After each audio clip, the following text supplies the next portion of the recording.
It is a gloomy November day in Minnesota, and I am on a walk with my puppy, Bodhi. We just finished what I believe is the last episode of The Best Shape of My Life, starring Will Smith, and we also recently listened to Greg Doucette's thoughts on the series, which were quite a bit more negative than mine. So let's all watch Will Smith's transformation from zero to hero! See how stupid that sounds? But yeah, let's just get into it. At the end of Greg's video, he asks, why did you watch this series? You're the one that tuned in to watch Will Smith lose 20 pounds in 20 weeks. So I ask you, why are you watching Will Smith lose 20 pounds in 20 weeks? And obviously I can't speak for everybody. Everybody's gonna have their own reasons. Personally, I watched it just because I'm a big Will Smith fan. I mean, who isn't? Super charismatic, entertaining, talented dude. And also it's a show that was clearly gonna involve health and fitness in some way, shape, or form. And I was like, well, that's my wheelhouse. I want to stay up to date on all the topical goings on in the world. So I made sure to watch it as quickly as I could. So during breakfast the last week or so, I gave it a watch. And I gotta say, I thoroughly enjoyed it. I think that it was a very insightful series that ended up being about things that I was not expecting. So, you know, it's called The Best Shape of My Life. And, you know, that can imply that it's going to heavily involve fitness, and it definitely involved fitness quite a bit.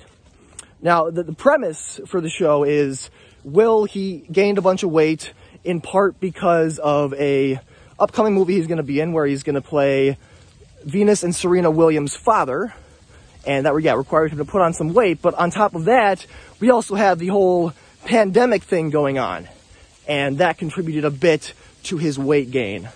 And did not like what he was seeing in the mirror.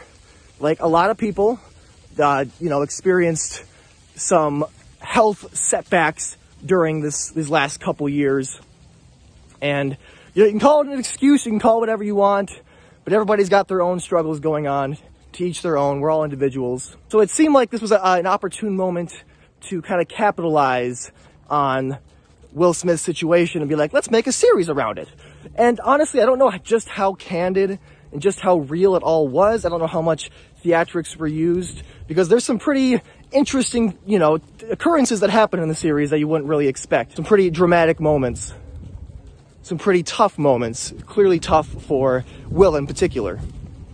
So the series ends up being a lot more about just health in general, and very much about, like, yes, the physical, but the mental side of things as well, the emotional side of things as well. Because while he's trying to film this series where, again, what he's trying to do is lose 20 pounds in 20 weeks, which, like Greg says in his response, that's not like the craziest thing. That's like a 500 calorie deficit per day for 20 weeks.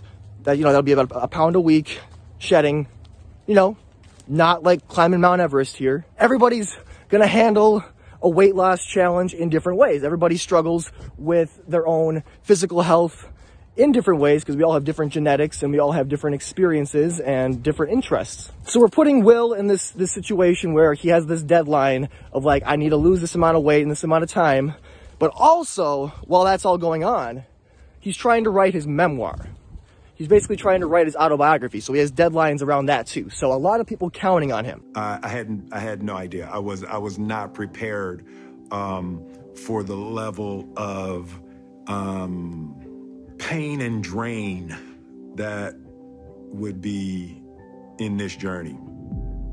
Revisiting of trauma and relationships and all of that, like I had no idea how debilitating that would be. The series is just very much about like time constraints and deadlines, while Will is also sifting through his emotional past, dealing with a lot of the traumas. And, you know, hearing about all that stuff is very interesting because, of course, you know, you can assume celebrities are on top of the world, you know, especially someone like Will Smith. But, you know, of course, there's always more than meets the eye. And you learn about a lot about that in the series. And, you know, Will's family, he's put his family basically in the spotlight. You know, they came along for the ride because he was one of the most famous people in the world. So his family was going to end up, again, coming along for the ride. You know, some of his kids have experienced quite a bit of fame. You know, his wife's famous as well. So there's a lot of just being in the spotlight, and just like the series comes off as this very sort of cathartic release for the Smiths. And I don't know, I found it to be a very, very unique and again, just very insightful series about just health in general. And I think that a lot of people could have a lot to gain from this. Now, I do agree with Greg that his Will's weight loss would definitely have been quite a bit easier if he was using the anabolic cookbooks. He never had my cookbook. He likes to eat. Highly suggest you get my cookbooks. I'm not just saying that to make money. It's obviously one of the reasons. The next reason is because it actually freaking works. I very much tend to agree with that. But I don't know, Greg was very much hung up, it seemed, on the sustainability of what Will was doing. Like, what's the example he's setting here? 20 pounds in 20 weeks. What does that really mean? But I don't know. I feel like there's a lot more going on that Greg might be neglecting in regards to what the message the series is trying to send. I do really want to stress too, though, I'm not in disagreement with a lot of what Greg said. I just think that he took the series a lot more negatively than I did. I think that people have a lot more to gain from this than to lose. Like, a lot of Greg's ideas about sustainability and doing things, not thinking about it in a time frame. Like, health and fitness should be a lifestyle, and you shouldn't really let excuses allow you to get so badly out of shape in the first place. You should just love yourself enough to do something about your health. Love your body enough not to get out of shape and be in the worst shape of your life in the first place. So that's the first problem. Stop giving yourself excuses to get out of shape. I agree with all of that, but I still think that there's a lot to be gained from this series. You know, to me, I saw it as, here's this incredibly successful, rich and famous celebrity who maybe has not had, you know, quite as much going on lately. You know, he's not on the top of the world like he was in his heyday, but you know, he's still freaking Will Smith. So you see Will Smith, somebody who historically has been in pretty damn good shape. He had a dream physique in the past. You've seen Will Smith in various movies throughout his life. Friggin' amazing physique. I bet a lot of people's dream physique to look like Will Smith. You know, more or less be in the worst shape of his life. So it's like, hey, let's use this person as an example and be like, let's just show him get back into what might be like the best shape of his life. But it ended up being not necessarily the best shape of his life in terms of just his body.